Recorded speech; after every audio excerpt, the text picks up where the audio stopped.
Jai Hind everyone. So NCC SSB dates are finally out and many of you might be wondering what should be your next step. So in this video, I'll guide you step by step on what to do after your SSB date is announced and how you can start your preparation in right direction. तो सबसे पहले तो यार congratulations उनको जो shortlist हो गए हैं। तो अब मैं अगर बात करूं तो आपका कंपटीशन यहाँ किससे है। तो अगर इसके बारे में अगर मैं बात करूं तो यहाँ पे एक्चुअली दो तरह के एनसीसी कैडेट्स अपीयर होते हैं। एक तो वो जो काफी पहले से इस प्रोसेस में लगे हुए हैं आरआईएमसी या एनडीए के टाइम से, और अनफॉर्चुनेटली उनका उस वक्त नहीं हुआ और उन्होंने कॉलेज में एनसीसी ज्वाइन करा और वो उन्होंने सीडीएस का पेपर लिखा और आईएमए को क्वालिफाई करा, आईएमए या एएफए बेसिकली, और प्लस उनके पास एनसीसी सी सर्टिफिकेट है, सो उनके पास अब एनसीसी डायरेक्ट एंट्री भी है। तो वो कैंडिडेट्स काफी टफ कंपटीशन देते हैं यार, लेकिन उनकी उनकी क्वांटिटी काफी कम होती है, मतलब वो काफी कम नंबर में होते हैं, लेकिन कंपटीशन उनका बहुत तगड़ा होता है। अब दूसरे कैंडिडेट्स यहाँ वो हैं जो कि सिर्फ एनसीसी एंट्री के भरोसे बैठे हैं, लाइक उनका सीडीएस क्लियर नहीं हो रहा या फिर किसी भी रीजन से वो रिटन एंट्री के थ्रू नहीं जा पा रहे हैं, लेकिन उनके पास एक एनसीसी एंट्री है जिसके लिए वो कम्पीट कर रहे हैं और एसएसबी देने जा रहे हैं। तो यार अगर आप उस टाइप के कैंडिडेट्स हो तो आपके लिए ये बहुत इंपॉर्टेंट हो जाता है कि आप अपनी पर्सनैलिटी डेवलपमेंट और ग्रूमिंग पे बहुत अच्छे से काम करो, क्योंकि यही है आपको जो एज दिलाने वाली है और आपका सिलेक्शन इंश्योर करेगी। तो अगर अब मैं बात करूं एक प्रोसेस का ओवरव्यू का, तो एसएसबी का सिलेक्शन प्रोसेस माइट भी आप सबको पता ही होगा, लेकिन ये उनको अगर ना पता हो जो एकदम बिल्कुल ही फ्रेशर है तो मैं आपको बता दूं। सबसे पहले स्टेज 1 स्क्रीनिंग है जिसमें आपकी पीपीडीटी और नरेशन होती है, ओआईआर टेस्ट होते हैं। ये बेसिकली आपका स्क्रीनिंग टेस्ट है जिसमें आपको क्वालिफाई करना होगा और शॉर्टलिस्ट होना होगा। अगर आप यहाँ पे क्वालिफाई नहीं कर पाते तो आप स्क्रीन आउट हो जाते हो। अब एसएसबी ने अपना ये प्रोसेस चेंज कर दिया है, लेकिन गाइस अभी उसको इम्प्लीमेंट होने में टाइम है, तो आप इस पे ही प्रिपेयर करो। और माइट भी अगर वो चेंज हो भी जाए तो वो वहां पे सबके लिए चेंज होगा एक साथ, किसी के लिए वो न्यू नहीं होगा और कोई ऐसा कैंडिडेट भी नहीं होगा जो उसके लिए पहले से कोच्ड होकर आए। तो इसका कोई चांसेस तो है नहीं, तो आप स्टेज 1 के लिए प्रिपेयर करो। अगर आप स्टेज 1 में क्वालिफाई कर जाते हो, आप स्क्रीनिंग हो जाते हो, देन आप स्टेज 2 में आते हो। वहां पे आपका साइकोलॉजिकल टेस्ट, ग्रुप डिस्कशन और इंटरव्यू है। तो अब मैं अगर बात करूं तो सबसे पहले साइकोलॉजिकल टेस्ट तो आपको कोचिंग करनी पड़ेगी और उसके लिए यूट्यूब पे फ्री कंटेंट ऑलमोस्ट पड़ा हुआ है, तो आप उसको यूज कर सकते हो और अपनी साइकोलॉजिकल टेस्ट को एनहांस कर सकते हो। अब मैं बात करूं दूसरी, तो जीटीओ टास्क में लेक्चरेट, ग्रुप डिस्कशन और करंट अफेयर नॉलेज, ये आपका फाउंडेशन है जो कि आपकी पर्सनैलिटी को एनहांस करेगी, आपके नॉलेज को आउटशाइन कराने में हेल्प करेगी और आपको बाकियों से अलग करेगी वहां पे।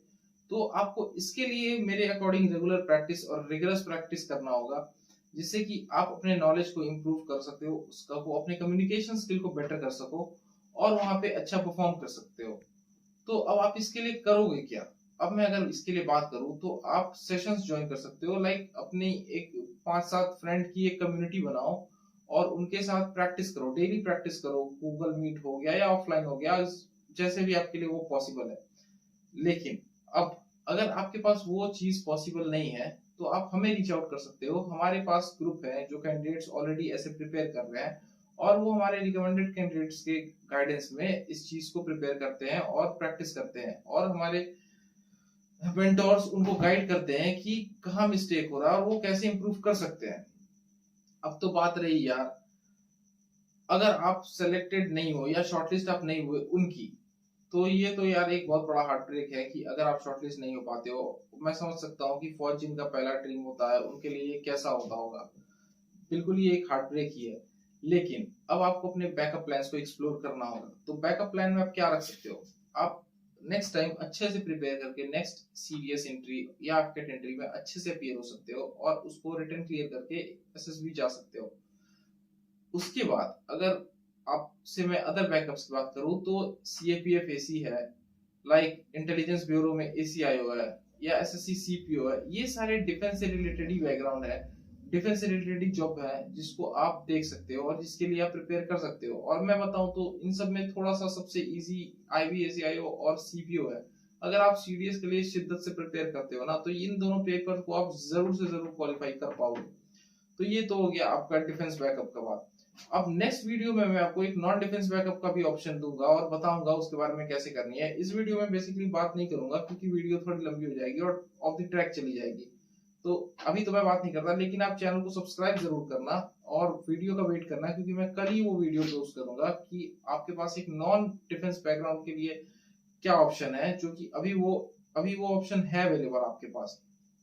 तो यार अब ऐसा है कि लेवल अप तो करना पड़ेगा, क्योंकि कंपटीशन लेवल अप हो रहा है और आपको बैकअप्स भी अपने देखने होंगे, एक्सप्लोर करने होंगे, क्योंकि अगर आप एक अच्छा बैकअप लेकर के इंटरव्यू में जाते हो ना, तो आपको डेफिनेटली वहां एज मिलने वाला है बाकियों से, जो वर्किंग नहीं है या फिर जो जॉब नहीं कर रहे हैं या आगे पढ़ाई कंटिन्यू करके बस प्रिपरेशन ही कर रहे हैं सीडीएस या कैट की। सो गाइस, अगर मैं बात करूं तो इस चीज को हमेशा याद रखना, एसएसबी केवल आपके नॉलेज का टेस्ट नहीं है, वो आपके पर्सनालिटी, आपके डिसिप्लिन, आपके लीडरशिप स्किल्स का भी टेस्ट है। तो आपको उन सब चीजों पे फोकस करनी चाहिए और उनको इम्प्रूव करने का ट्राई करना चाहिए। अगर आप उन सब चीजों को इम्प्रूव कर लोगे ना, तो आपका एसएसबी ऑलरेडी सॉर्टेड है यार, समझ लो वो क्लियर हो ही जाएगा। सो गाइस, अगर आपको ये वीडियो इन्फॉर्मेटिव लगती हो तो आप इस चैनल को लाइक सब्सक्राइब जरूर करना, और अगर आपको एसएसबी रिलेटेड किसी भी गाइडेंस की नीड हो तो आप हमारे दिए गए नंबर पे कांटेक्ट जरूर करना हमारी टीम से, जो कि वो आपको गाइड करेगी। और गाइस ट्रस्ट मी, वो बिल्कुल जेन्युइन और प्रोफेशनल कैंडिडेट्स हैं जिन्होंने एसएसबी को मल्टीपल टाइम्स क्वालिफाई कर रखा है, और वो आपको बिल्कुल सही गाइडेंस देंगे। तो ट्रस्ट करके आप हमें कांटेक्ट कर सकते हो। बाकी जय हिंद।